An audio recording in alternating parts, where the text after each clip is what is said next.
So how do piano and guitar players learn to comp like jazz pros? Well, today I'm going to show you 3 things that you need to be practicing in order to get there. Let's do this thing. What's up, Brent here from Learn Jazz Standards. We help musicians just like you learn how to play jazz, all while shortening the learning curve no matter what instrument you play. On this channel, we do a lot of jazz improv tips, jazz theory tips, deep dives in jazz standards, as well as the occasional video on comping and harmony like in today's video. So make sure you subscribe and hit that bell notification button so that you never miss out on anything going on here. So regardless of whether you're a piano player or a guitar player, you're gonna have to comp for other instrumentalists, for singers, and it's a really important part of being a jazz player on our instruments, and there's a lot of work to be done. Now, comping simply means accompanying, meaning that we are supporting or backing up the soloist or the singer, whatever it be. So we need to work really hard on playing that role. And I find that there are 3 main areas that we need to be studying in order to accomplish this. But of course, make sure you stick around to the very end of the video where I'm going to give you the #1 tip I have for improving your comping and really taking it to the next level. The very first thing you need to be working on is voicings. Voicings. You need to be able to play a lot of different kinds of voicings on your piano or on your guitar. And the first kind of voicing that you need to know is your stock voicings. Now, what are stock voicings? Stock voicings are what I would call your bread and butter voicings. These are voicings that everybody uses. These are the ones you're most often going to go to get through a jazz standard and to accompany somebody else. So for example, for piano, great stock voicings to be working on are what we call shell voicings, which is basically just playing the thirds and the sevenths. And also you can play the root as well. Be able to play your shell voicings for all the 5 qualities of 7th chords in all 12 keys. Also, these 3-note rootless voicings are really good options as well. Be able to practice those. And of course, there are countless other stock voicings for piano players. And especially as you continue digging into your favorite piano players like Red Garland and Wynton Kelly and Bud Powell, you'll notice that there are certain go-to voicings that they have, and it is in your best interest to study those and start learning them in different keys and different chord qualities. Now, for guitar, stock voicings are super important. For example, for major 7th chords, you have voicings like this major 7th voicing is what we call a stock voicing, one you go to all the time. Here's another one for a major 7th. You'll have one like this and like this. Those are all stock major 7th voicings. And of course, we can convert all those into dominant 7th chords. That's a stock dominant 7th voicing. This is a stock dominant 7th voicing, right? This is a stock dominant 7th voicing. This is a stock dominant 7th voicing. So there's a lot of different voicings you want to study and start working on to get down. And a lot of times these are the voicings you're going to be using. So whether it be this one or this one, this one, this one, this one, right? All of them are good to know, and you need to be able to play them in all 12 keys and in different chord progressions. Now, the next thing for voicings that guitar and piano players need to be working on is inversions of voicings. So first, what is an inversion? An inversion is simply taking a voicing, and in this case, we're looking at a root, 3rd, 5th, 7th voicing, or just a closed position voicing.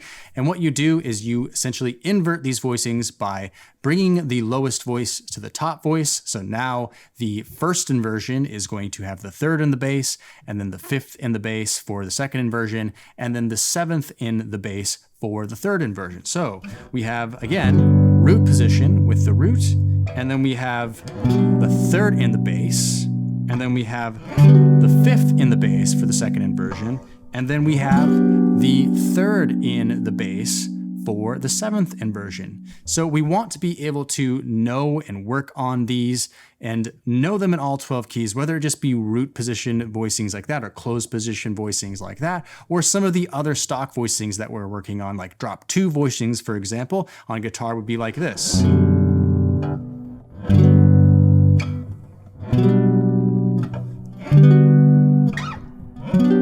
And that's just just inversions of drop 2 voicings on one set of strings. Piano players can do drop 2s or even drop 3 voicings as well. Okay, moving on to the second thing that piano and guitar players need to be working on for comping, which is voice leading. Voice leading is incredibly important. What is voice leading? The definition of voice leading is simply the smooth connection of voices to the nearest possible option. So, for example, we don't want to be playing voicings that, you know, are super far away from each other and don't always make sense. Now, sometimes it can work, but oftentimes what we want to do is create a melodic movement. So, for example, this is a 2, 5, 1 in E flat major. Now, of course, I can play these stock voicings too, but the idea is we have these top voices and then resolving them chromatically down, just like that. And of course, there's a million different ways we can practice voice leading. For example, let's go ahead and take a look at what I call this ascending offbeat comping exercise. So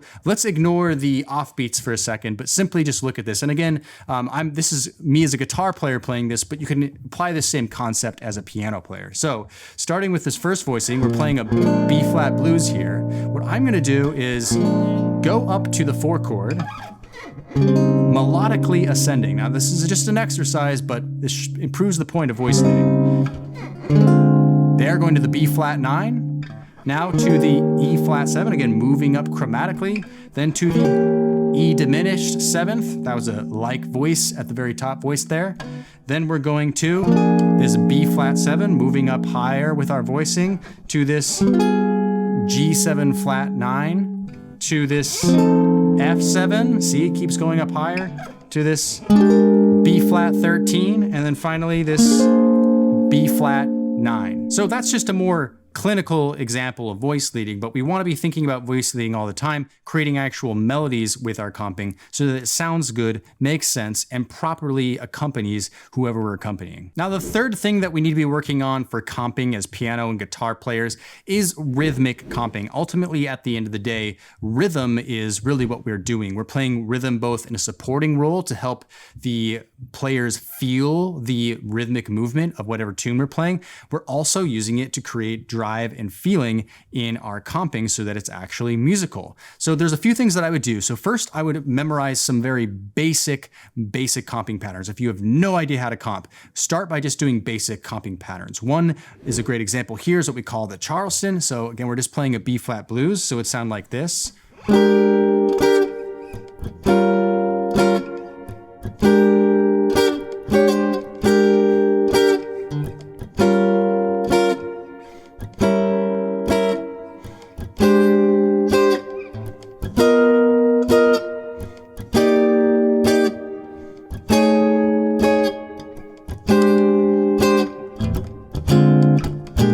That's just an example. That's the Charleston. So work on basic rhythms like that. Now, obviously, when you're comping, you don't want to just stick to those rhythms, but this is a good starting place. Another classic example of a comping pattern would be your very basic bossa nova comping pattern. And no, I'm not talking about the amazing stuff that João Gilberto would play or many other great Brazilian guitarists, but just having the very basic bossa nova comping pattern down will give you an idea of where you can go from there. So for example,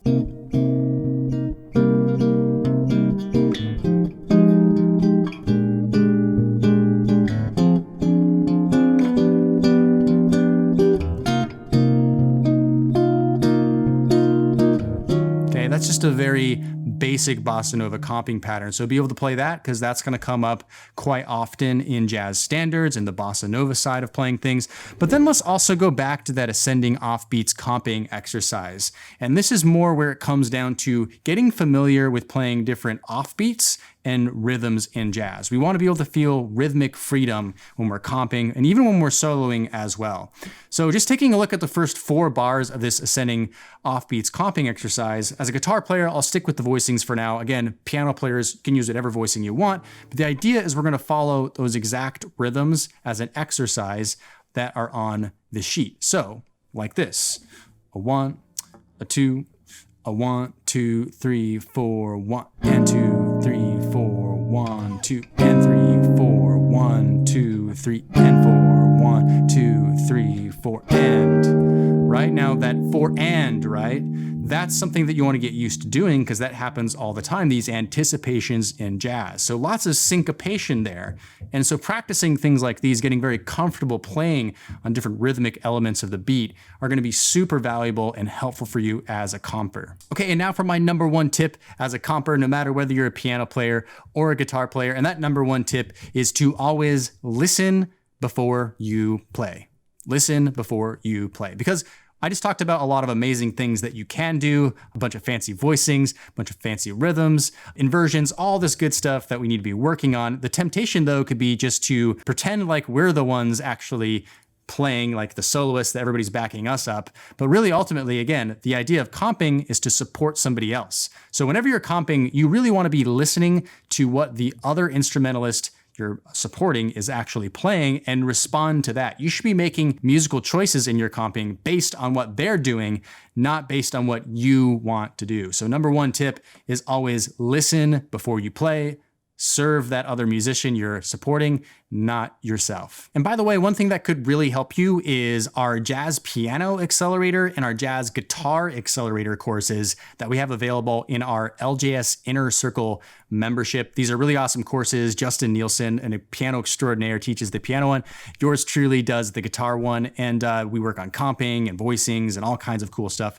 That's all available in our Inner Circle membership. So check it out at ljsinnercircle.com. Also leave that up on the screen here as well. And by the way, if you're looking for some tunes to learn, because obviously you need to work on your comping on different tunes, here is a list of tunes that's really great for jam sessions and gigs that you need to know. So click on that video here, and I think you'll find that helpful as well. Make sure you like this video, make sure you subscribe, hit the bell notification button, and we'll see you in the next video.